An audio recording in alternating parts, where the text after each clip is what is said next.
ఆనాడు యోసేపు గనక ఆ పాపము దగ్గర ఆ స్త్రీ తనతో వ్యభిచారం చేయమన్నప్పుడు ఆ సుఖానికి గనక లోబడిపోయి అక్కడే నిలిచిపోయి ఉంటే తాత్కాలికంగా సుఖ సంతోషాలు అనుభవించచ్చేమో గాని దేవుని రాజ్యానికి శాశ్వతంగా దూరమైపోయేవాడు.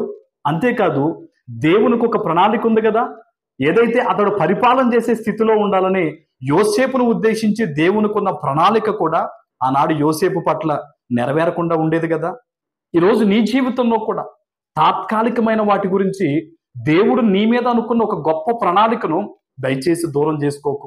తాత్కాలికమైన ఆ యొక్క దొంగతనాలు కానీ, వ్యభిచారము కానీ, లేకపోతే లంచాలు తీసుకోవడం కానీ, ఇటువంటివి ఏదైనా సరే తాత్కాలికంగా నీకు సంతోషాన్ని ఇవ్వచ్చు కానీ దేవుని ప్రణాళికలు నీ పట్ల నెరవేరకుండా పోతాయి. అపవాది ఆలోచన కూడా అదే.